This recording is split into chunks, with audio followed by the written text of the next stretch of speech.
এই পথ যদি না শেষ হয় তবে কেমন হতো তুমি বলো তো। আসলে যদি এই পথ শেষ না হয় তাহলে কেমন হবে আপনারাই বলেন। সারাদিন শুধু মন চায় ঘুরি ফিরি, খাই দেয়, কোনো কাজকর্ম না করি। তো এইভাবেই দিনগুলো কেটে যায়। ঘুরতে ফিরতে ভালোবাসি, ঘুরতে যেতে ভালোবাসি, ট্রাভেলিং করতে ভালোবাসি, খাওয়া দাওয়া করতেও খুব বেশি ভালোবাসি। তো দেখেন এখানকার রাস্তাঘাটগুলো একেবারেই কোনো যানজট কিছুই নেই, ফাঁকা রাস্তা, যে যেভাবে পারছে ছুটে চলছে আপন গন্তব্যের স্থানে। তো আমরা চলে আসলাম আমাদের স্কুটিটাকে একটু সার্ভিসিং করাতে। তো এখানে এসে মা আর ছেলে মিলে একটু ভিডিও শ্যুট নিলাম। আমার ছেলে কত খুশি দেখতেই পাচ্ছেন।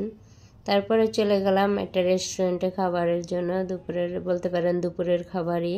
তো এখানে যে বাবার ছেলে মিলে একটু পোজ দিতেছে, তারপরে আমিও একটা পোজ দিয়ে নিলাম, কারণ এখানে যে প্রজাপতি দুটো ডানা আঁকা আছে, কারণ রেস্টুরেন্টে আসা মানেই তো সময়।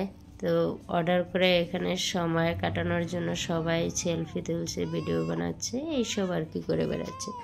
তো ফাইনালি আমাদের পিৎজাটা চলে এসেছে। আমরা পিৎজা অর্ডার করেছিলাম, আর এটা হচ্ছে টমেটো পনির পিৎজা। তো টমেটো পনির পিৎজাটা খেতে কেমন হয় সেটা আপনাদের সাথে শেয়ার করব, কারণ এর আগে আমি খাইনি, অ্যাট ফার্স্ট ট্রাই করব।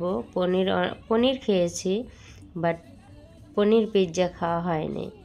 তো আজ আপনাদের সাথে শেয়ার করব এর টেস্টটা কীরকম হয়, খেতে কেমন হয়।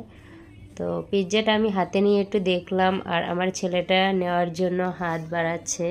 তো ওকে আমি দিতেছি আবার দিতেছি না, একটু মজা করলাম ওর সাথে। তো এখন আমি এই পিৎজাটা ট্রাই করব। জাস্ট এই যে মজারেলা চিজটা তো অনেক ভালো একটা ব্র্যান্ডের চিজ দিয়েছে, কারণ চিজ এমন একটা জিনিস যেটা পিৎজার উপরে যায়, চিজ যতটা টানবেন ততটাই বড় হবে, আর যত বেশি বড় হবে তত খেতে ভালো লাগবে। আর টমেটো পনির পিৎজাটা আসলেই টেস্টি ছিল, অনেকটাই ভালো লাগছে। একটু টক টক, হালকা টক, আর এই যে মরিচগুলো দিয়েছি, মরিচগুলো অবশ্য ঝাল না।